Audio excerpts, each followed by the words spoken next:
everybody, and welcome back once again to Laurence Kerbals.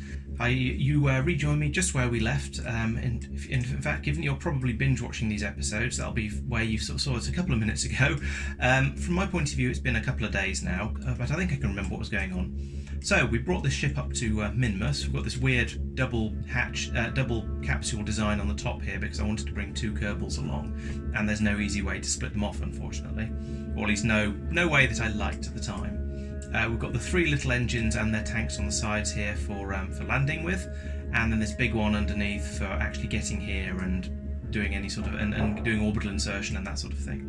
So my plan now is to come in for a landing on Minmus. I'm probably going to land over here in this nice flat area, I think, because it's going to be easier and there's less chance of things going horribly wrong. Like if you land on the side of a hill, you might fall off it and that sort of thing. Now, okay, granted, we are landing on Minmus, which is probably the most forgiving place in the entire solar system to land because the gravity's so weak, which is the reason I've come here first. But it's but still, you need to be at least a little bit careful. So what I want to do is bring the craft down pretty much as close to vertical as I can, because that way I can go like this. Because the closer to vertical it is, the easier it is to land.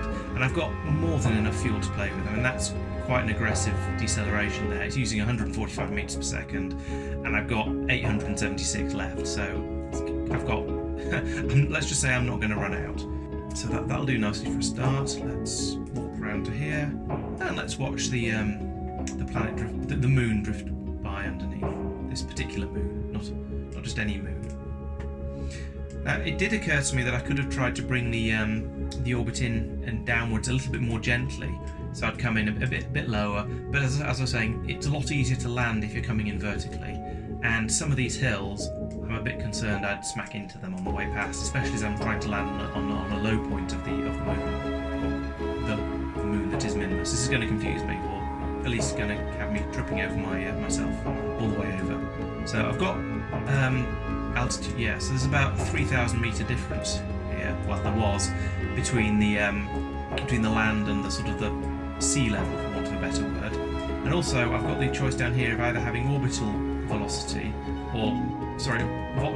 velocity relative to orbit, or velocity relative to surface.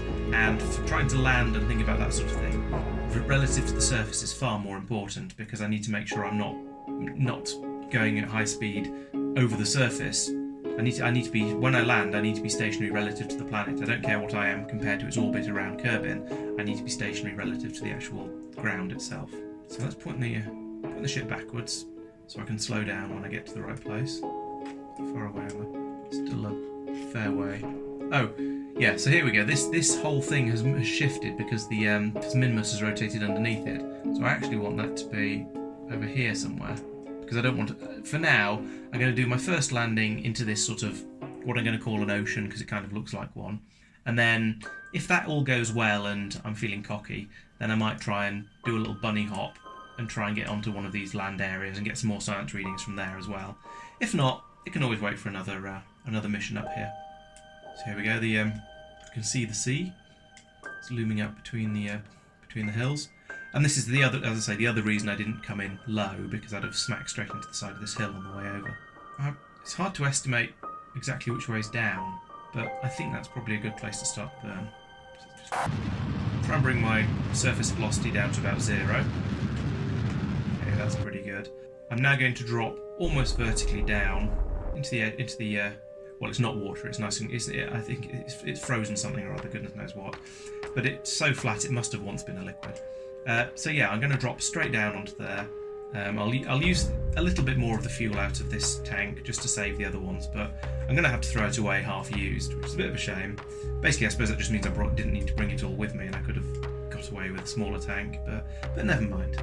I don't think I spent that much money on it. So I need to keep the speed. Well, when I get lower, and at the moment I'm just under 4,000 meters up, so currently the speed doesn't really matter. The higher the better, because it just gets me down a bit quicker.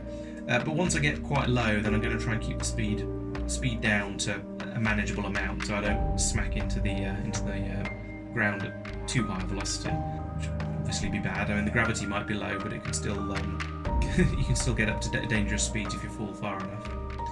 going to have to jettison the big tank at some point though, because whilst I probably could land on it on the nozzle here, there's not much point. I've got these other ones with me, and let's put those legs out as well. But on the flip side, I want to save as much of the fuel in the little ones as possible, because I don't have an enormous amount of it. I've got 900 meters a second, but still, I want to save it as much as I can. Okay, let's get rid of that.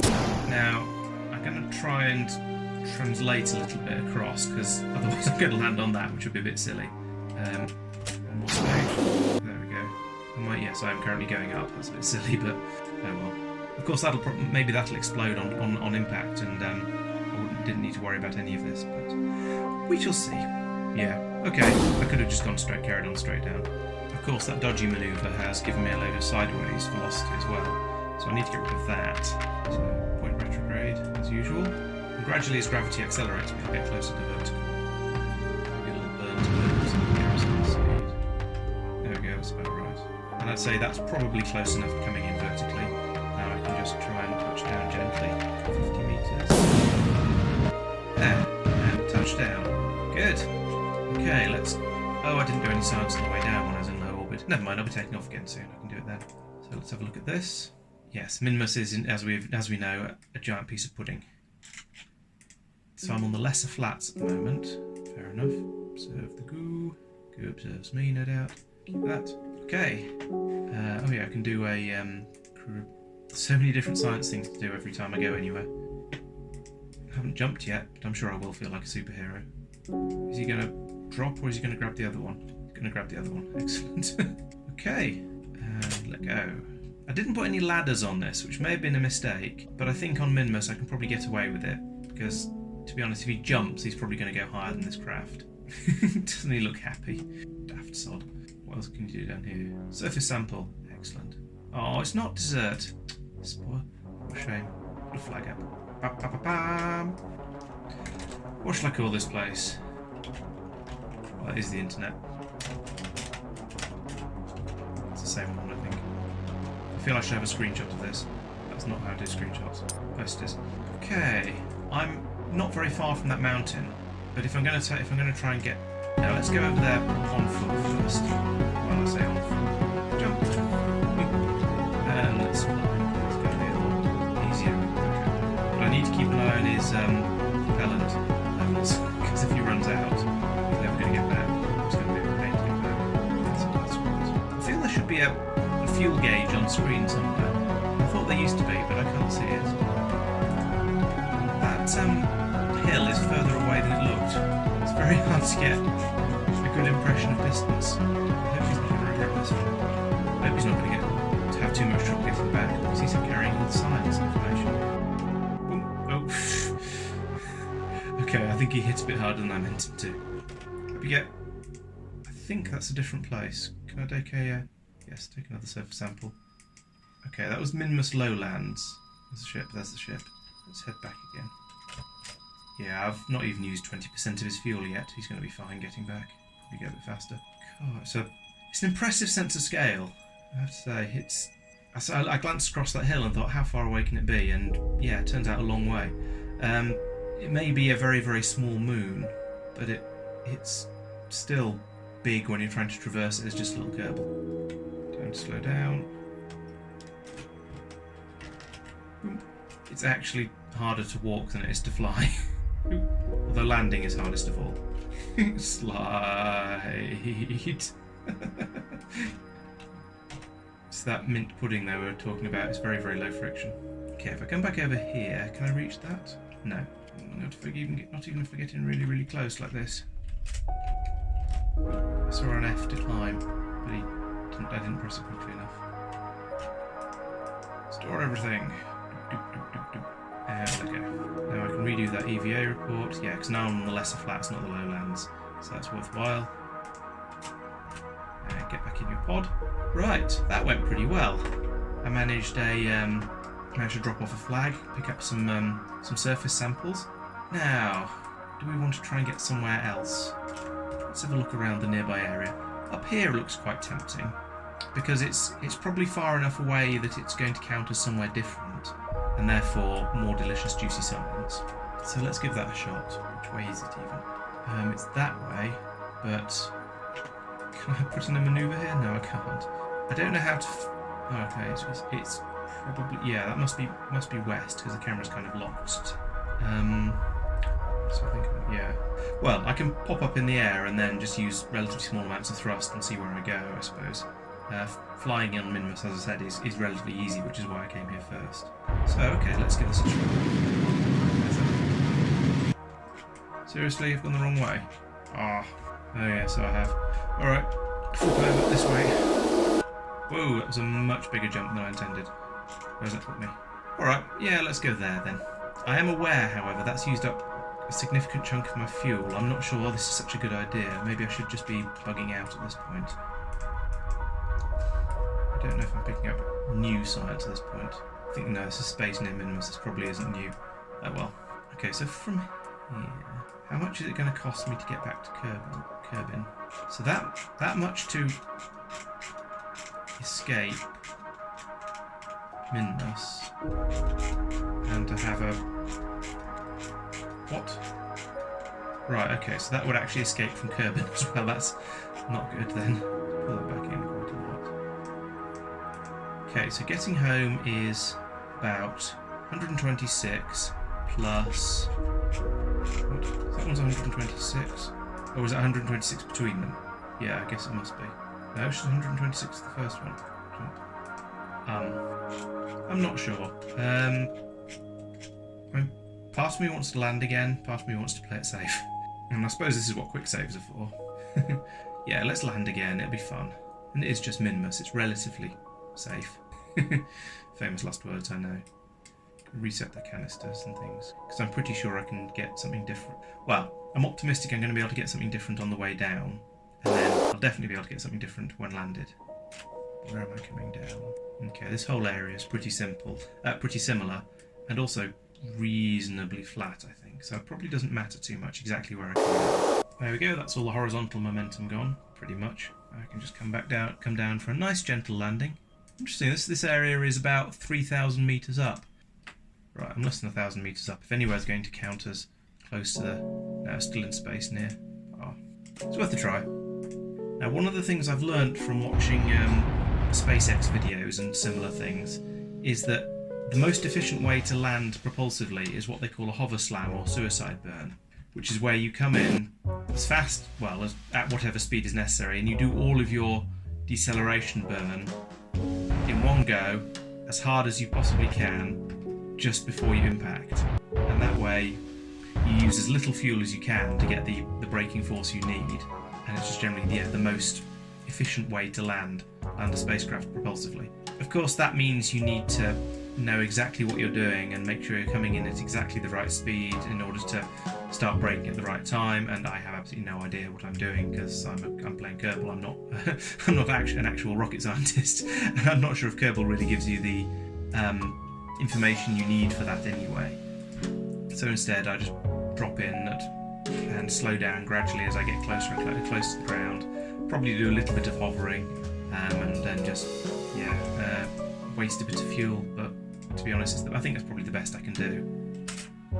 Okay, I'm not going to put another flag down. No, he hasn't got. Yes, he has got another flag. I'm not going to put another one down. I think one permission is probably about right. Let's not be standing underneath it when we jump. Let's not jump. Let's fly. It's a bit more controlled. No, what are you doing? No, that's the wrong one. You can't get in there. Oh, Kerbals are basically clowns, as far as I can tell. They're just, no matter how much you try and be sort of vaguely careful and delicate and to do something sensible, then just grab on neatly. They're not having any of it. Oh, no. Right, there we go. I'm in a sensible place. Store experiments. That's a lot of experiments they've done. I mean, okay, they're appearing twice for each one on the list, but still, it's still a lot. And give me a cripple. Right, I'm not going to push my luck with the fuel any further. I'm going to go home. So, presumably, I want to try and point this thing prograde and accelerate. That'll get me a sort of like an instant an instant gravity turn out of it. So, here we go. Take off, prograde, a little bit more thrust. How are we doing? It's not very high. 6,000 meters. A little bit more. I want to get to here. That's going to be escape velocity, isn't it? And probably escape velocity from the solar system. Oh no, it's not bad. If I pull that, which way is that? Okay. So I'm boosting in the right direction as well, which is kind of handy. Not it makes a lot of difference. Let's just do that much. And that'll get me out of Minmus's sphere of influence. And then once I'm in deep space again, or back in Kerbin's sphere of influence at least, I can then work out how to get home from there. And that rather uncomfortable jolt was leaving Minmus's sphere of influence. So now I'm out here, I can now work out another one. So from the apoapsis, I want to pull inwards like that. Do a moon fly by on the way down. I'm not going that way. I might be able to get a gravity assist this way. Very much double the amount of time I have to spend. I'd have to come all the way back up to the top in order to finish off pulling inwards. That's not worth it. Let's just do that. That is most of the fuel actually. I didn't have a huge amount in reserve. That's about the minimum I can do.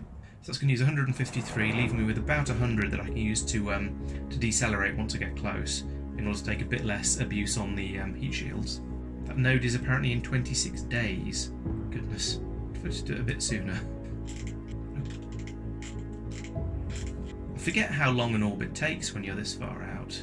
My hitting Minmus again. If I go this far, it's 28. Have I got something wrong here? Yeah, I think I have. I haven't actually left Minmus's sphere of influence yet. So let's do that and then work it out. Yeah, so I'll pop out about there. That's 1 day away. Okay, that's a bit more sensible. No, that makes it worse. I have to admit, I am quite curious about getting a gravity assist from the moon on the way down, but I don't think it's practical. I think I should just go straight for Kerbin. Nope, still too high. There we go. That's definitely all right. It's 195 this time. It's a bit more, but I'm sure it'll be okay. Probably because I'm not going for the apoapsis, which is right around there. Never mind. I've got the fuel to do this, so let's shave a month off the trip. I know Kerbals don't apparently need to eat, but still. Okay. 5-second burn in about a minute. 68,000. I mean that would do, but let's have a tiny bit more. 8,000 is well inside the atmosphere. There's no way you can hit 8,000 and carry on past. Good. Now we have about 7 days to wait to get back. Crikey. At this point, it's almost worth starting off another mission, but actually I don't want to, because I'm relying on the science I'm bringing back with this one to research some of the bigger rockets that will hopefully allow me to bring more stuff to the moon and try a landing on there. I'll probably use a fairly similar rocket to the one I used for this mission actually, but it'll probably have to be, I don't know. I'm going to need a lot more fuel on the descent stage because the moon has much higher gravity, so I'm going to need a bigger rocket to lift it up there. I think we'll see how it goes. Right, there we go. Back to Kerbin, lovely blue and green marble, 800,000 meters up. So coming in fairly hot. It's 2,200 meters per second, and I'm still 800,000 meters up. So yeah, pull the legs back in. I'm not sure why, but it just seems like a good idea. I'm not going to be landing on the menu. I'm going to be throwing that part of the craft away. A tiny bit of fuel to bleed some of the speed off. I'll wait until I get into the atmosphere, I think. No, I won't. Let's use it earlier. I think it's probably better now than then, because I don't want to waste any of the braking force of the atmosphere on slowing down the weight of all these rocket engines. So let's do that. Still 3,000 meters per second. Actually, that's not too bad. We've come in faster than that before, I think, and been okay. Atmosphere starting to thicken up. The heat pulling us down. Where's that? What am I supposed to be doing with the heat shield? Going a lot slower than this. Right. Okay. Oh no! Keep pointing that way. Do spin. Spinning is good. I saw the remains of my rocket exploding up there because they can't take the heat. Wow, the heat shield is bleeding very, very quickly. I hope it survives. I'm still coming in pretty hot.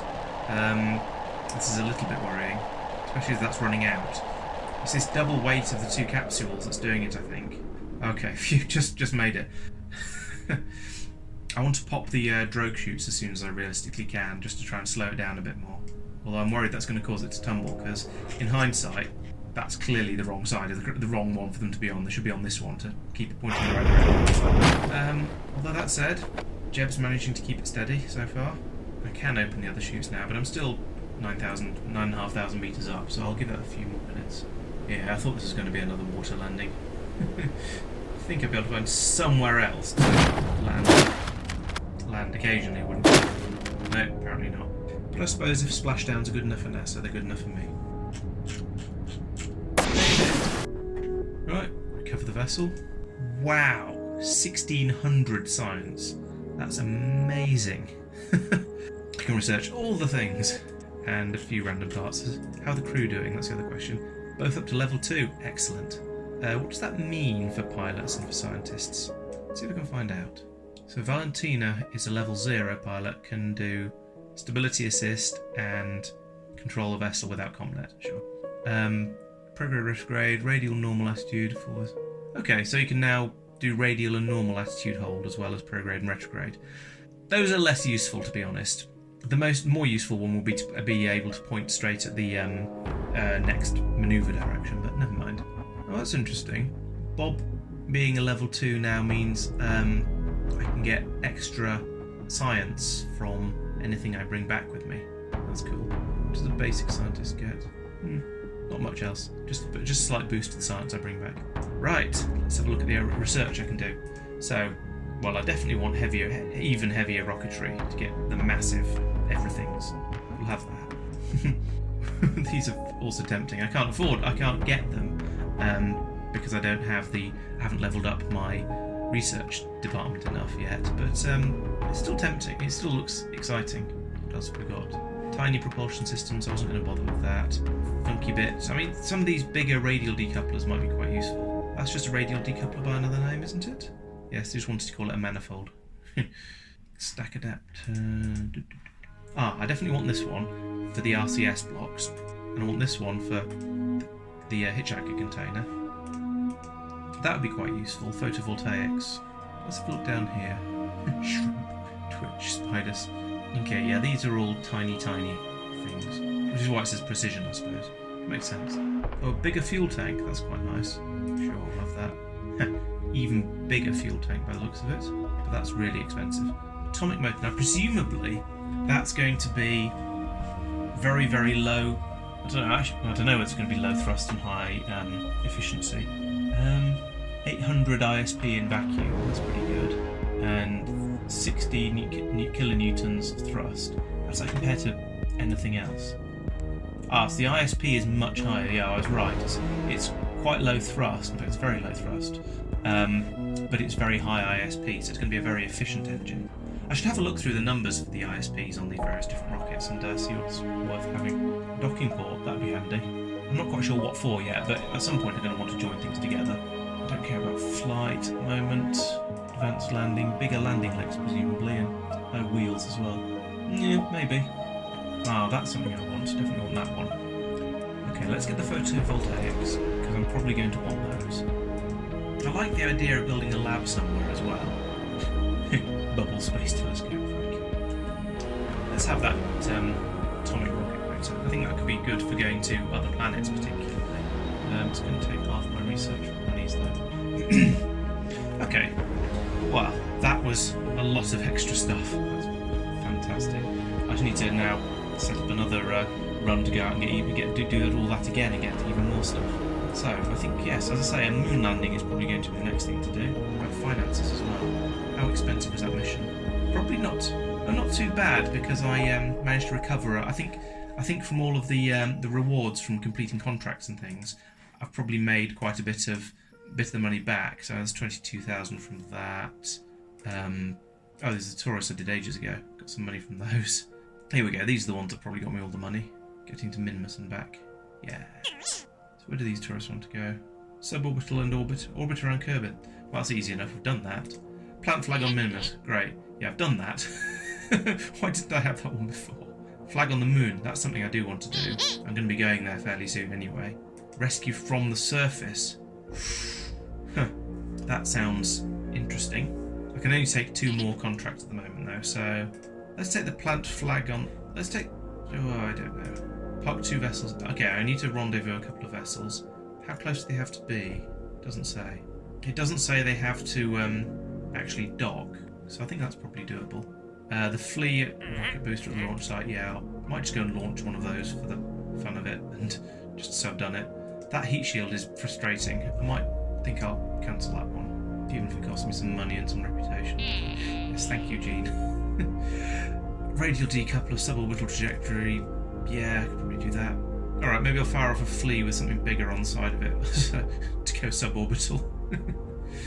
And maybe with a terrier as well. I could just build something with a robot on it and just lob it out with these to get these 3 in one go, I reckon. Fire a launch, flea, at Kerbal launch site, easy. Terrier, escape trajectory, that's going to be the hardest part, but I think it should be alright. And a radial decoupler, above 170,000. 170, that's a hell of a suborbital trajectory. Okay, let's see if I can get those 3 in with one sort of tiny, ridiculous rocket booster. And that can be my sort of finale for this session. So, I just want that, to be honest. Something will fly it up there for me. I want not that big, 700-800, just so I know it's definitely going to get there. Can I have that on the bottom there? Thank you. What was it? Terrier. Radial decoupler, TT38K, is that? Yes, that's one. And let's whack a couple of solid boosters on the side of there because they're cheap. I should probably put a battery in as well for this thing, actually. Or it's going to run out of power halfway up. And maybe a solar panel. And then to get the final thing, I need a pair of fleas on the bottom. Let's have a decoupler for these, because otherwise they're just going to waste a lot of oomph being dragged up into the air. There we go. That's a pretty Kerbal rocket. But I think it should work. Check my staging. 2 of those, and those going at the same time. Then we decouple them, then we fly that, and then that just goes forever, really. See where it ends up. Probably out of range of the base stations. So I need to... Right, so let's think about this before I launch. These ones go at the fleas go at ground level, that's fine. They're set to down here. The radial decouplers, I wait until 170,000 meters. That's probably going to be alright, and then I can decouple those. I'll get that one. And then the terrier just has to keep going on an escape trajectory. Great, I think that's good. Now these are solid boosters, so this is going to be just literally light the touch paper and run away and see what happens. Because once they're lit, there's no going back. Might have a little bit of control on this thing. So that's that one done. Good. Now I need it to get to... The question is, will it get to 170,000?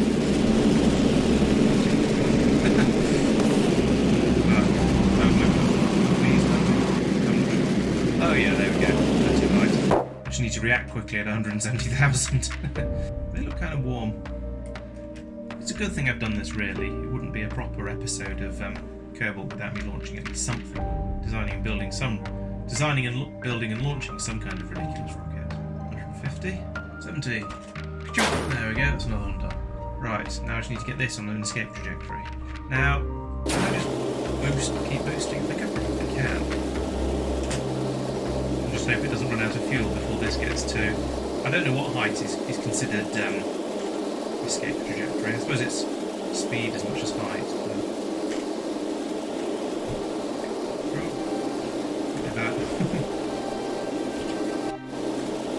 Maybe I should have brought a slightly smarter nav computer to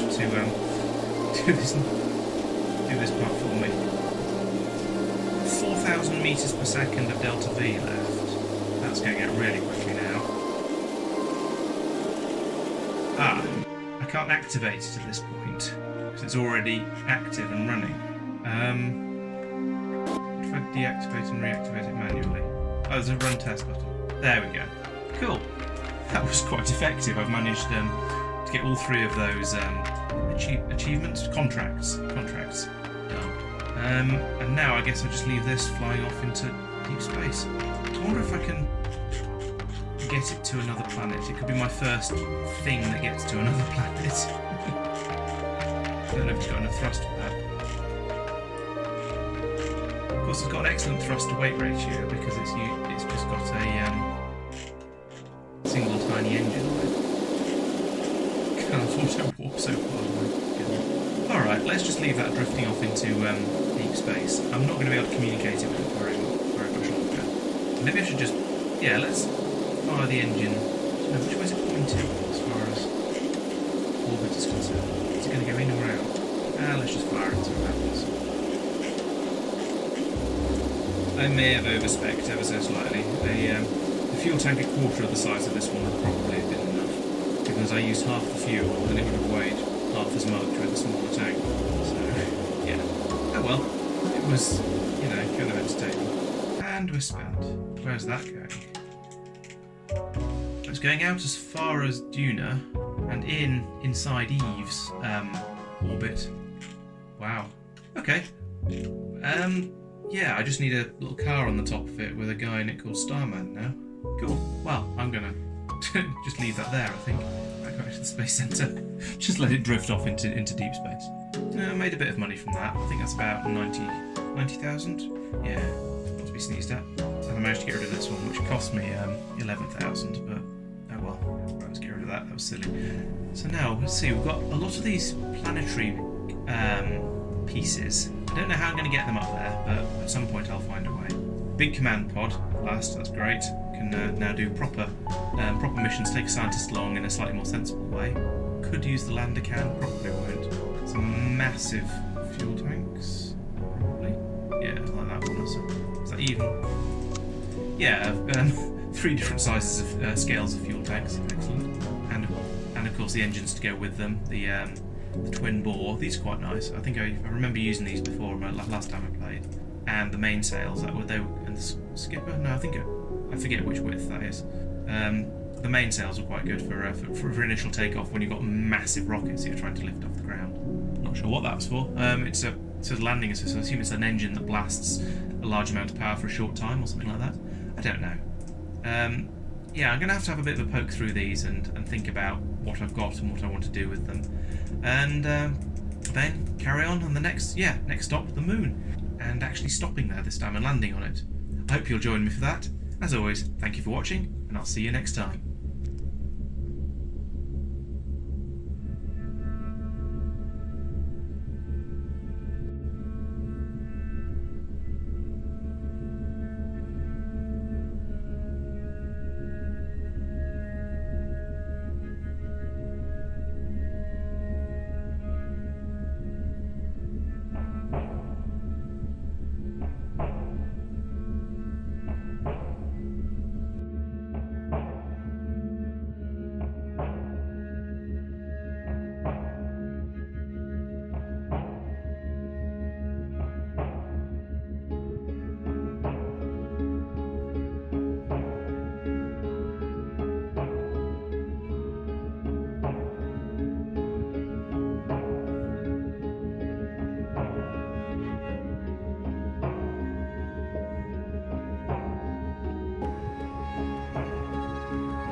you.